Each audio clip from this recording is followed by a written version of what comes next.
Buenas noches, bienvenidos a todos. Continuamos con nuestro estudio en la Logia Blavatsky.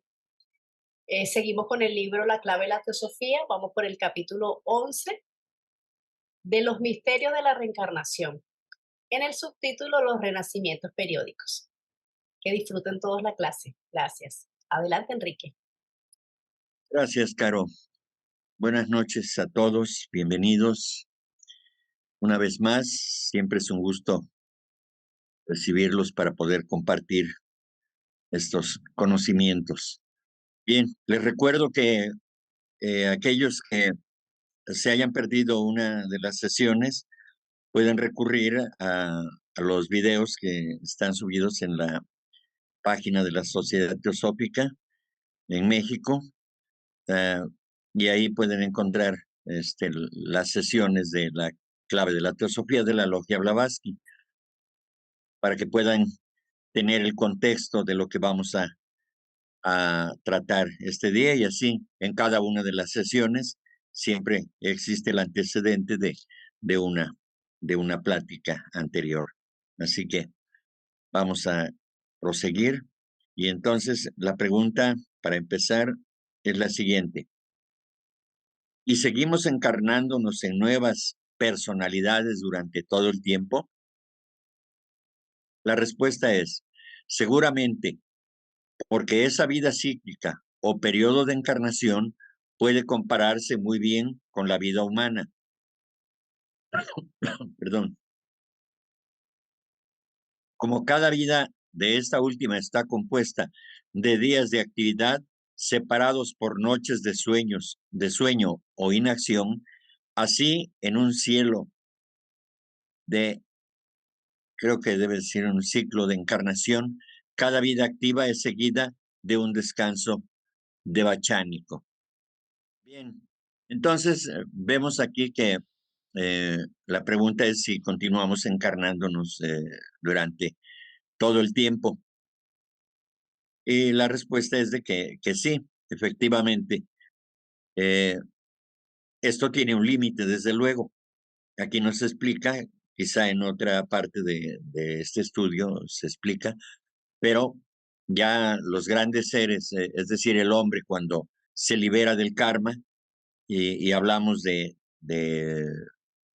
grandes maestros de sabiduría que ya no tienen necesidad de encarnar nuevamente. Entonces, en ese sentido, pues llega el tiempo en que ya no hay necesidad de reencarnarse, pero mientras tengamos deudas kármicas, seguiremos encarnándonos, ¿sí?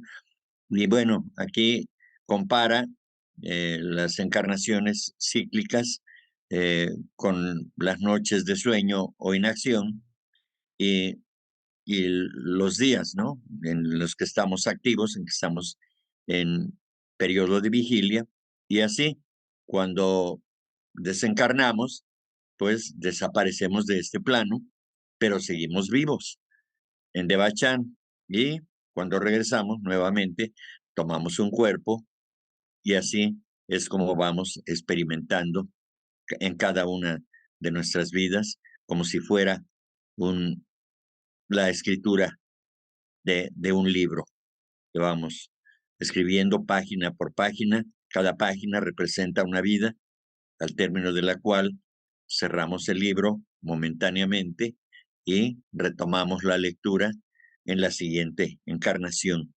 Valga el- la comparación para explicar esta sucesión de vidas. Una, un periodo de actividad en el que nos manifestamos en este plano, y otro de descanso, pero el alma no muere. Por eso es que volvemos a reencarnar. La pregunta es, ¿y esa sucesión de nacimientos es la que generalmente lleva el nombre de reencarnación? Precisamente, solo por medio de esos nacimientos es como puede lograrse el progreso perpetuo de los innumerables millones de egos o, o seres que reencarnan hacia la perfección, y un descanso final por tanto tiempo como haya durado el periodo de actividad. Bien, Aquí se repite lo que ya había explicado. eh, Desde luego, las encarnaciones sirven para que tomemos experiencia hasta que alcancemos la perfección. Y una vez alcanzado esa perfección final, eh, llega el tiempo en que todo ese periodo de actividad cesa en este plano. Sin embargo, aquellos grandes seres que han logrado liberarse de la rueda de nacimientos, entonces permanecen vivos ayudando a la humanidad, como es el caso de los maestros de la Sociedad Teosófica, que conocemos dentro de la Sociedad Teosófica, así como el Señor Cristo y el Señor Buda, y todos esos grandes seres a quienes reverenciamos eh, cada vez que hacemos este tipo de estudios, son ellos los que están a la cabeza, digamos, de la humanidad, y una vez que tienen desarrollados ciertos poderes que les permiten ayudar a la humanidad a través de sus energías, ellos no vienen a actuar directamente, solamente dan enseñanzas, ellos no hacen nada por nosotros, en el sentido de que tomen nuestro lugar. Simplemente ellos activan un poder para que nosotros podamos aprovecharnos de esa liberación de energía eh, que ellos envían a la humanidad para que continuemos nuestro desarrollo, nuestro progreso espiritual. El alma, ¿cómo selecciona al cuerpo físico en el cual va a reencarnar? Porque pues hay muchas razas y cómo seleccionan que diga yo quiero ir aquí, yo quiero reencarnar en este cuerpo físico. Esa es la pregunta, Enrique. Eso no ocurre. Encarnamos en el tiempo, en el lugar y en las circunstancias que son producto del trabajo, de las acciones de vidas pasadas, trabajo mental, trabajo emocional y trabajo físico, es decir, acciones de esa naturaleza. Es así como diremos, entre comillas, elegimos nuestro destino. Nadie, no somos, no somos nosotros, no tenemos el poder de elegir. Además, necesitaría haber una enorme galería de cuerpos para decir, este cuerpo me gusta, ¿verdad? Y eso no existe. Es simplemente que, de acuerdo a la ley de karma y reencarnación, a las leyes de karma y reencarnación, y de acuerdo a las acciones que realiza el hombre, como ya dije, en los tres planos, en el físico, en el emocional y en el mental, es como esos átomos se dirigen precisamente a cumplir con su destino, porque son causas que movimos y entonces eh, después la cosecha se llama efectos. Entonces, eso funciona de esa manera, según lo que hemos comprendido de esta enseñanza. No, no hay posibilidades de que nosotros estemos eligiendo porque, como dije, no hay cuerpos ya preparados. Eso no.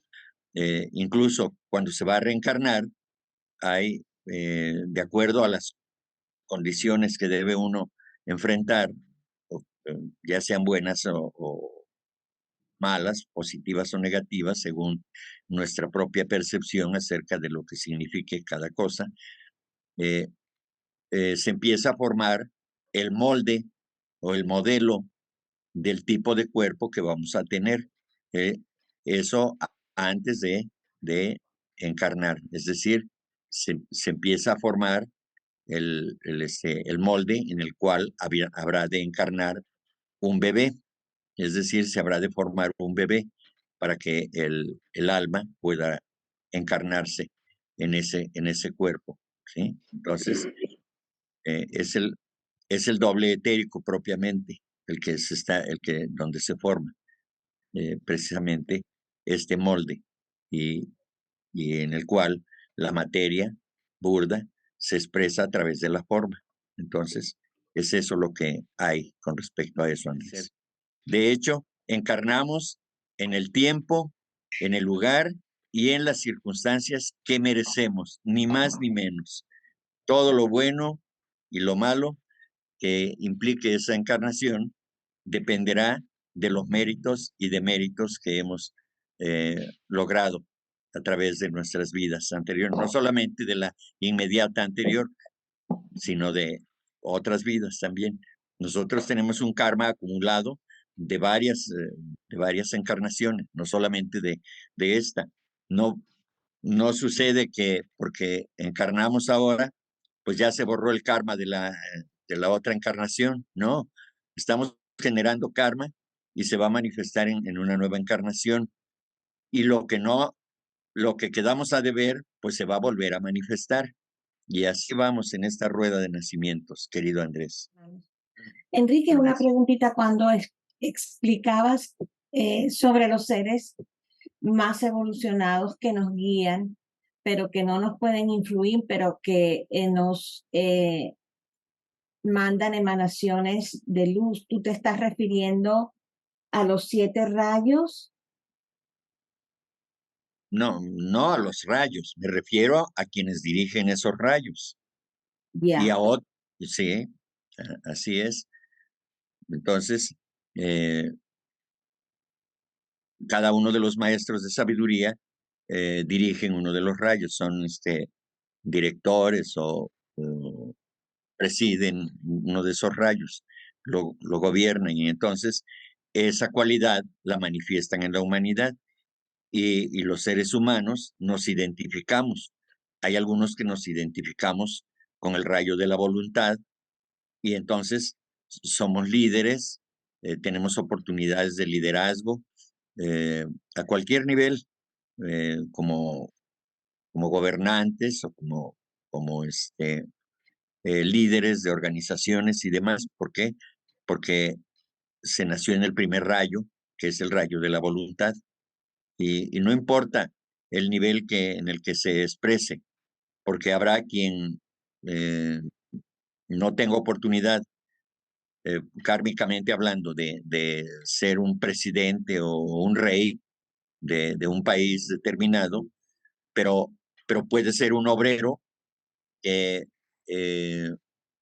pueda hacer trabajos que uno que sea del rayo de la educación, por ejemplo, no puede hacerlo. Entonces, cada rayo está regido un gran ser, un maestro de sabiduría, un adepto. Digamos que los maestros que ya no necesitan reencarnar y que regresan a este mundo material para ayudar a la humanidad, influyendo me imagino, a los presidentes o a los grandes dirigentes de las naciones, pero todavía existe el libre albedrío de aceptar o no aceptar. Ese dirigente puede hacer caso o no hacer caso. ¿Es así? Bueno, es que de acuerdo a la personalidad, se nace en el rayo determinado y se puede utilizar ese poder que emana ese rayo para bien o para mal. Eso es todo. ¿Sí? Exacto. No es que obedezca o que no obedezca. Hace lo que quiere hacer. Justamente, Ajá. ese libre albedrío para eso sirve, porque hace lo que desea hacer, precisamente. Es decir, Pero ese deseo llega por influencia del rayo, sí, o es un deseo personal. sí, es un deseo personal. Es decir, el rayo te va a dar ciertas características, las que sean. Si es el rayo devocional, pues vas a ser un religioso, un clérigo, un monje, eso, y te vas a dedicar a eso. Ahora, el propio rayo solamente te da una energía con la cual tú vas a trabajar y serás el mejor el mejor monje o el mejor clérigo, el mejor discípulo de una cierta religión y hasta ahí, pero depende de tu personalidad o depende de la personalidad de cada quien, cómo habrá de expresarlo, ¿sí? Ya. Aún Sí. aún estando dentro de uno de los rayos, como explicaba el rayo del poder, bueno, ahí está, soy líder, pero puedo ser un líder bueno o puedo ser un líder malo, porque estoy Existe empleando, yo, el libre a albedrío. través de mi voluntad, yo estoy decidiendo qué hacer con ese poder, como sucede.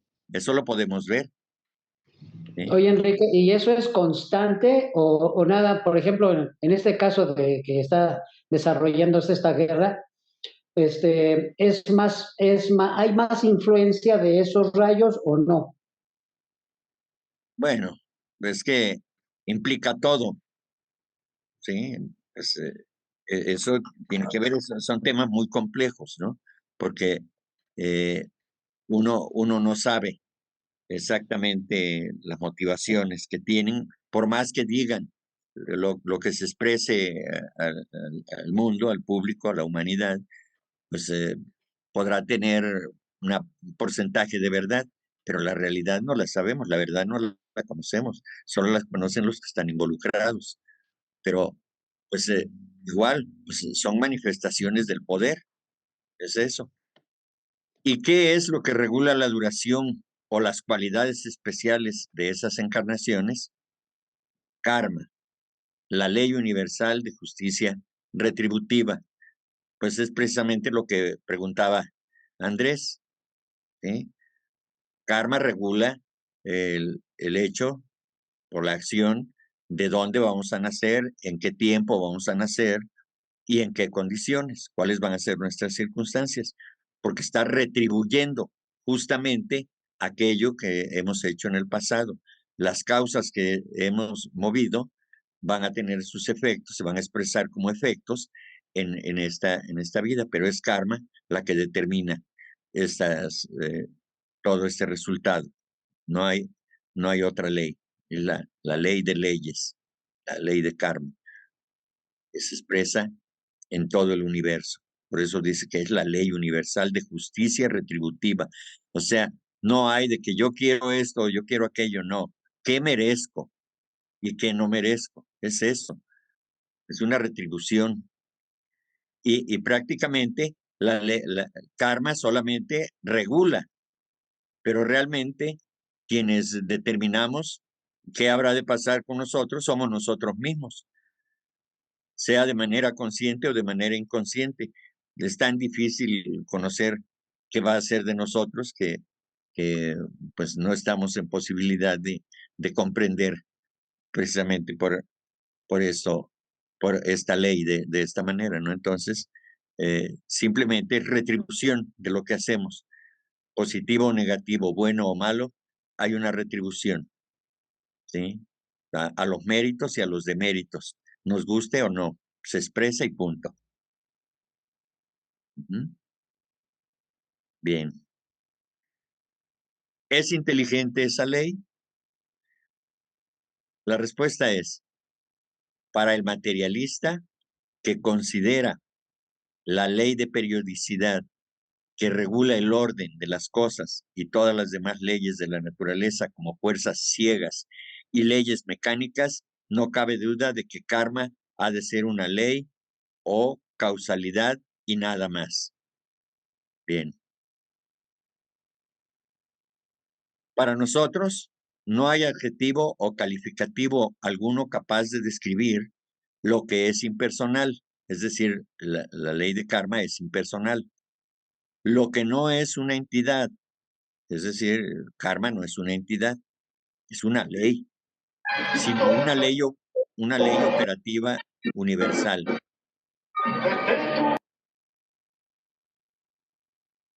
Si me preguntáis acerca de la inteligencia causal que existe en ello, os contestaré que no lo sé. Es decir, que está detrás de la, de, de la, si hay una inteligencia, una causa inteligente detrás de eso, pues la propia Blavatsky dice, pues no lo sé. Pero si deseáis que os defina sus efectos y que os diga, según nuestras creencias, cuáles son, puedo deciros que la experiencia de miles de años nos ha demostrado que son la equidad, la sabiduría y la inteligencia absolutas e infalibles, porque en sus efectos, karma es un reparador seguro de la injusticia humana y de todas las demás faltas de la naturaleza y corrige los errores con estricta justicia.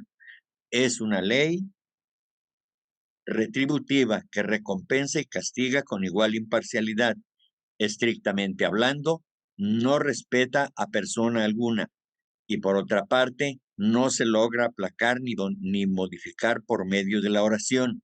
Esta creencia es común a los hindúes y a los budistas, pues ambos creen en karma. Efectivamente, no hay nada que pueda cambiar esa ley. La ley se aplica y como he dicho en muchas ocasiones, repetiré lo que dijo Pablo, no os engañéis, de Dios nadie se burla, lo que un hombre sembrare, eso mismo cosechará. O sea, cuando dice de Dios nadie se burla, quiere decir de su ley, de la ley de karma. Nadie puede burlar la ley. Podemos violarla, eso sí, pero de que vamos a tener una respuesta contundente, la vamos a tener, ya sea para bien, es decir, ya sea una cosa agradable que podamos disfrutar o algo que no lo sea, ¿verdad? Algo por lo que tengamos que sufrir, pero habrá un resultado, desde luego, ¿sí? Entonces, se nota que no es una fuerza ciega ni mecánica. Responde justamente como si fuera una entidad que no lo es, algo inteligente, ¿sí? Que finalmente ajusta los efectos a las causas. No hay de otra manera. Pero somos nosotros los responsables, nadie más. La ley está ahí. Es como un juego mecánico, algo recreativo que está ahí. Si voy y me subo y no se acciona el mecanismo para que funcione, pues ahí está. Pero como nosotros estamos en la acción, y eso es lo que justamente quiere decir karma. Karma viene de kri, que quiere decir acción, una acción consciente. Y en este caso, el hombre es consciente, digamos, más o menos en todos sus actos, es decir, se da cuenta de lo que está haciendo mayormente. ¿Sí? Entonces, por eso no es una ley mecánica, es una ley que opera con una inteligencia determinada, ¿verdad? Y que se aplica, nos guste o no, en todo el universo. ¿Sí? Entonces, pues no se le puede dar un calificativo porque es algo impersonal, esa ley. ¿Verdad? Y como dije, opera en todo el universo. Entonces, pues sí,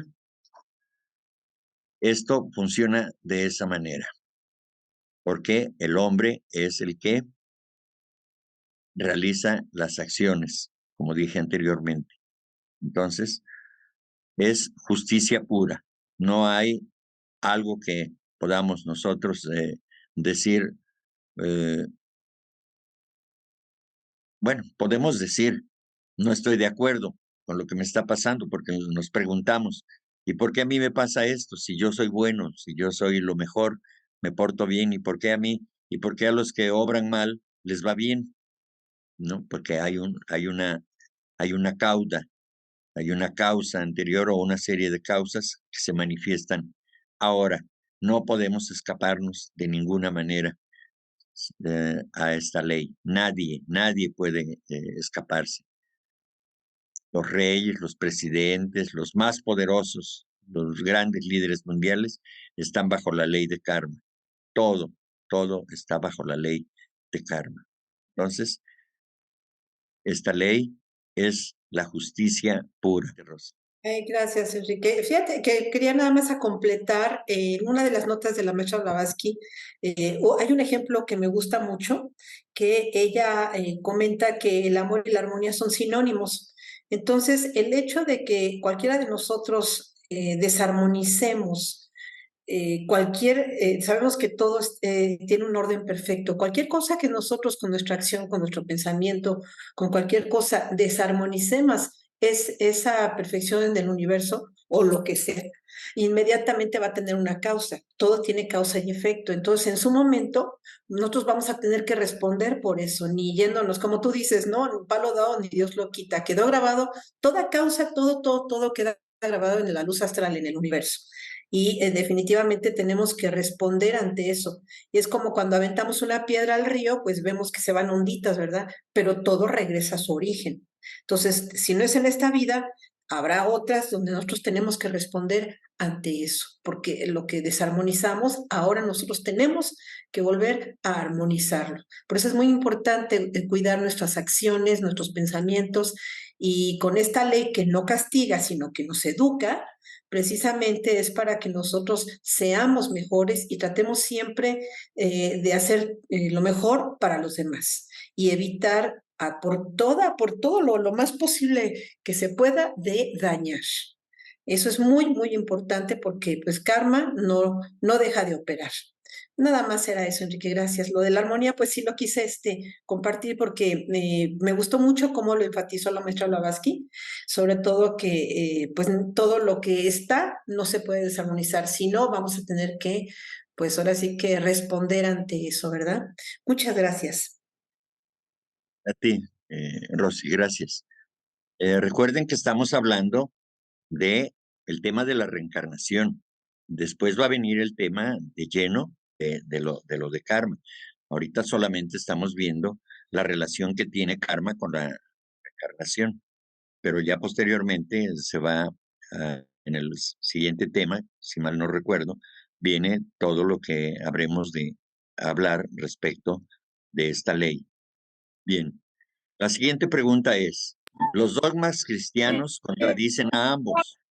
Los dogmas cristianos contradicen a ambos y dudo que cristiano alguno acepte tal doctrina. Bien, es decir, la doctrina de karma. La respuesta es no. Y hace muchos años que Inman nos explicó el por qué. Yo traté de encontrar quién es Inman, pero pues no encontré nada. Me ponían Immanuel Kant, pero no sé si se refiere a él, pero no creo. Bueno, dice, como dice muy bien, los cristianos admitirán cualquier contrasentido siempre que lo declare la Iglesia, cuestión de fe, mientras que los budistas sostienen que nada que esté en contradicción con la sana razón puede ser una verdadera doctrina de Buda. Los budistas no creen en el perdón de sus pecados, excepto después de un castigo justo y adecuado por cada mala acción o pensamiento en una encarnación futura y una compensación proporcionada a las partes perjudicadas. Bien, se nos ha enseñado, yo conozco de la religión católica estas enseñanzas de que de alguna manera vamos a recibir el perdón de nuestros pecados, porque Dios es amor. Entonces, como Dios es amor, a su hijito desastroso, que se equivoca o que hace daño a los demás, lo va a perdonar porque Él es bueno y entonces no quiere ver sufrir a sus pequeños, a sus hijos. Y esto, no sé, generalmente todo esto cae muy bien a quienes ignoran que existe una ley y a quienes también no han leído, no se han enterado bien de lo que dice la Biblia, de las enseñanzas de Jesús, por ejemplo. Entonces, si uno empieza a investigar en la Biblia, pues encuentra uno que ahí vienen los asuntos estos de karma bien claros, también lo de la reencarnación. Entonces, no es cuestión de fe, es cuestión de conocimiento. Así es como debemos actuar, con conocimiento. El propio Juan, no recuerdo, el apóstol, y en uno de sus versículos de su enseñanza dice, escudriñad en las escrituras. O sea, hay que buscar, no hay que quedarse con la letra muerta. ¿Sí? Entonces, eh, eh, a algunos predicadores, pues les he comentado eso, ¿no? Y a veces pareciera que no conocen esta declaración de Juan el apóstol, y entonces, pues, así es como vivimos engañados, ¿no? En cambio, eh, aquellos que profesan las filosofías o, en su caso, religiones, en donde sí les enseñan esta ley de karma, pues entonces ellos creen definitivamente que por cada acción que realicemos tenemos que dar la cara, tenemos que responder. No hay de otra manera, ¿sí? Porque entonces, bajo una mirada, digamos, de una religión cualquiera que no sea de tipo budista o de estas religiones o filosofías que han enseñado la ley de karma, pues entonces estamos a expensas de vivir engañados. Y entonces podemos hacer toda clase de tropelías a nuestro entero gusto, porque a nuestro entender no habrá castigo. ¿Por qué? Porque Dios es bueno y Dios siempre perdona. Y resulta que cuando se enfrentan a karma, es entonces cuando la gente pregunta, o todos preguntamos, quizá, ¿y a mí por qué? ¿Por qué me pasa esto? Entonces, una vez que estamos estudiando esto, desde luego, este tampoco es un dogma de fe. Esto es lo que dice la teosofía. Si lo pueden creer o si quieren creer, adelante. Y si no, pues no hay problema, porque aquí no obligamos a nadie a que crea lo que nosotros decimos. Simplemente lo exponemos como parte de un estudio y en el que yo sí creo que es así, pero no puedo obligar a nadie a que crea de esta manera. Bien, ¿alguien quiere? Bueno, aquí dice que en una encarnación futura puede ocurrir algo como respuesta. A veces hay algo que en alguna lectura, escritura, leí alguna vez, hay karma de contado también, es decir, eh, hay causas que se mueven y la respuesta es inmediata o dentro de esta misma vida, ¿sí? Eh, hablamos, por ejemplo, de, del bebedor de alcohol, por ejemplo. Bueno, bebe alcohol y entonces está atentando contra su salud. ¿Y el resultado cuál es? Dolores de cabeza, vómitos, diarreas, dolor intestinal, dolor estomacal. O sea, ese es karma de contado. Ese no se paga en abonos, se paga al contado, de contado completamente, ¿no? Entonces, eh, sí, efectivamente, pero todo lo que vamos generando, pues no todo se paga en esta vida, no hay una correspondencia en esta encarnación, y eso se va acumulando para la siguiente o las siguientes encarnaciones, ¿sí? Y es proporcionada a las partes perjudicadas esa dicha compensación. Hay una compensación que a aquellos que están involucrados como terceros perjudicados, pues eh, es a quien les debemos, eh, digamos, de alguna manera, eh, una retribución, pero no la hacemos nosotros directamente. En ocasiones sí, pero generalmente lo pagamos con dolor, pero porque está regulado por la ley de karma.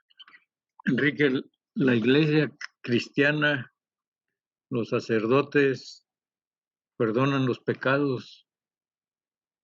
Así dice, y dice, arrepiéntete de lo que has hecho, tus pecados serán perdonados y te irás al cielo. Eso dice la iglesia cristiana. Ujú. ¿Tú qué opinas de eso? Bueno, ya había expresado que no hay perdón, hay un resultado. Movemos una causa o una serie de causas y habrá un resultado, a lo cual le llamamos en teosofía efectos. Entonces, lo que estamos disfrutando o padeciendo en esta encarnación, en esta vida, en este plano, es resultado de lo que hemos hecho en el pasado y estamos generando nuevo karma que nos va a estar esperando en la próxima encarnación. Eso es todo. Ciertamente que el arrepentimiento da una cierta ventaja, pero no nos salva, desde luego. Es el inicio de la comprensión de las leyes, simplemente. Hay un acto de amor para consigo mismo. Cuando me arrepiento, es que el remordimiento me está carcomiendo el alma, ¿no? La mente, las emociones. Pero sí, si bien es cierto que no se quita ningún pecado con el arrepentimiento, sí es un paso que ayuda, desde luego. Si ese arrepentimiento se sostiene, desde luego, si no es de dientes para afuera, como se dice, si nada más es por decirlo, me arrepiento y ya no siento nada, pues entonces de nada sirvió. Pero si hay un arrepentimiento sincero, entonces sí habrá una compensación también, habrá una recompensa para el arrepentido. No se le perdonará nada, pero está dando un paso hacia el frente, está avanzando. Muy buenas noches, Enrique y Buenas hermanos y noches. hermanas. Con respecto al karma, hay dos elementos que me llaman mucho la atención, ¿sí? Uno de ellos es los karmas colectivos, ¿no? En ese sentido, he presenciado y cuando uno hace su análisis familiar, ancestral, pues se evidencia que hay acciones que cometen los ancestros que de alguna manera recaen en los descendientes. Y eso incluso hay varias iglesias, por ejemplo, lo veo que la católica, bueno, la Biblia y la Biblia judía también, mencionan algo de eso. Los pecados de los padres los sufrirán los hijos, algo así. No lo puedo decir con las mismas palabras, ¿no? Eso es una. Y lo otro es los karmas colectivos, por ejemplo, de las naciones. Creo Alice Bale, ¿sabes? De la escuela arcana lo menciona, ¿no? Entonces, bueno, obviamente el karma implica un principio de justicia, ¿no? Pero claro, no se logra ver, a mí por lo menos no lo logro ver de manera muy clara, por ejemplo, naciones que tengan que sufrir con un tipo de situaciones muy traumáticas. Pongamos un ejemplo actual, muy vivo. El colectivo que habita actualmente en la Franja de Gaza, ¿no? La cantidad de cosas que se parecieran que son muy injustas, que están ocurriendo allí, niños, bueno, en fin, toda una sociedades que están involucradas en ese, es un karma, obviamente es un karma. Me gustaría oír su comentario al respecto, ¿sí? A ver, respecto de la primera, eh, ya lo veremos en el capítulo especial de karma, pero no, los pecados de los padres no se transmiten, ni los pecados de los hermanos no se comparten eh, para otro miembro. Es decir, yo no puedo heredar algo, quitármelo y decir, pues esto yo no lo quiero y entonces te lo transmito, ¿sí? O lo otro, si tengo un padre virtuoso, ¿sí? Y yo también nazco como un ser virtuoso, no es una herencia. La herencia solamente puede ser genética, no espiritual, ¿sí? Cada quien se labra su propio destino, así lo dijo el filósofo francés, ¿no? El hombre es el arquitecto de su propio destino, y efectivamente así es. según lo veremos en el capítulo de karma, ¿sí? Entonces, no podemos nosotros pensar en eso, ¿sí? Si acaso, lo que sí podemos transmitir es la genética, pero también tiene que ver con el karma, ¿sí? Se juntan esas almas que habitan dichas formas, donde hay una genética específica y que se la transmite, pero comparten ese karma, por supuesto. En ese sentido, se comparte el karma, ¿sí? Hayan sido o no familiares en otra vida, pero hay un destino compartido y es en esos términos, ¿sí? Bueno, ahora, con respecto a los karmas nacionales, pues, o regionales, pues, ya lo comentaste, Rosa, ¿sí? Es un karma colectivo, es un karma de nación, es un karma de una sociedad. Todas esas almas que tenían que pasar por eso, por lo que estén pasando, lo que sea. Das el ejemplo de este momento, de esta tragedia. Bueno, pues todo eso, hay una serie de razones que llevaron hasta este punto, ¿sí? Son cosas por las que tienen que vivir esas almas. Eso es todo. Y no es que no nos duela, es que tenemos que reconocer que hay una ley que es justa, ¿verdad? Claro, a la vista de todos, pues nos parece que no es justo, ¿no? Aquí en México hay los defensores de las etnias, es decir, de lo que les llaman ahora los pueblos originales o originarios, pues Ujú. eh, ya quitaron una estatua que estaba aquí en la avenida más importante de la ciudad, que es el Paseo de la Reforma.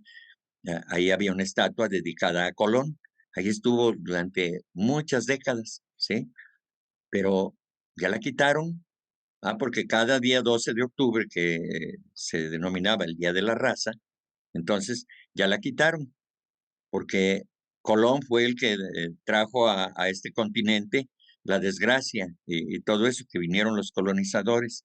Pero aquí en México se nos olvida que el Imperio Azteca también invadió, era un imperio poderosísimo, ¿sí? Y entonces, cuando vinieron otros, por efectos de la evolución de la humanidad, a quitar lo que ya no era necesario, pues entonces llegó otro. Si conociéramos todos esa parte de la historia de la humanidad desde un punto de vista kármico, no estaríamos discutiendo nada. Simple y sencillamente que es lo que merece cada quien en su momento en que le ocurren las cosas, ¿no? Entonces, esto funciona de esa manera. Entonces, no hay injusticia, porque a nosotros nos puede parecer injusto. He visto no en todos los grupos, en algunos grupos, las expresiones de algunos hermanos, los grupos en los de WhatsApp en los que yo estoy involucrado, ¿sí? Toman partido por unos o por otros, por un bando o por otro, alegando injusticia, alegando salvajismo, alegando crueldad y todo ese asunto, ¿sí? Quien tenga la razón, no lo sabemos, pero hay algo que sí podemos decir con toda claridad. Quien gane o pierda una guerra no es lo importante. Lo importante es que hay una guerra y que en las guerras la única gran perdedora es la humanidad. Así Punto. es, ¿Sí? así es. Así Sí. es. A nosotros, pues claro que nos duele, nos preocupa lo que está ocurriendo, porque son nuestros hermanos, pero pues no podemos detener eso. Cuando a Krishnamurti le preguntan, ¿se puede detener la guerra? Y dice, no se puede detener algo que se echó a andar hace muchos miles de años.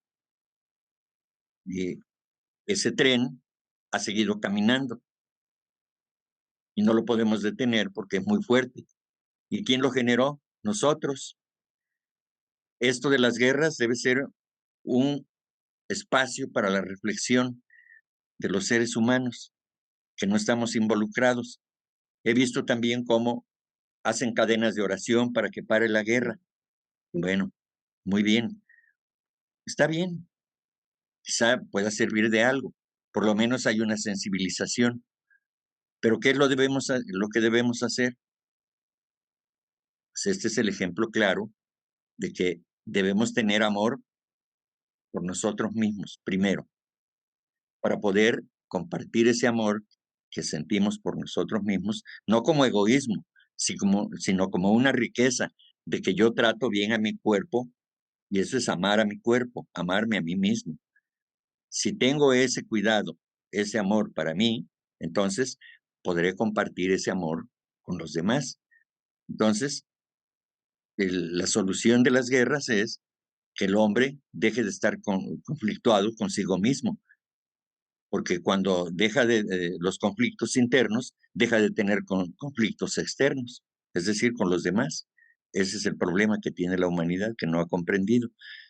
Es muy fácil echarle la culpa a uno o a otro, y aunque no sepamos, claro que una guerra está llena de horror, ¿sí?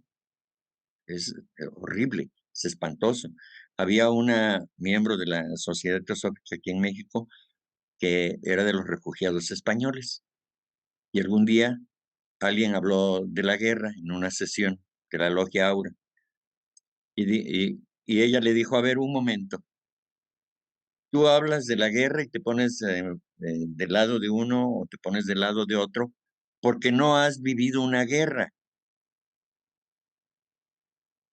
Si tú hubieras vivido una guerra, no estarías de parte de nadie.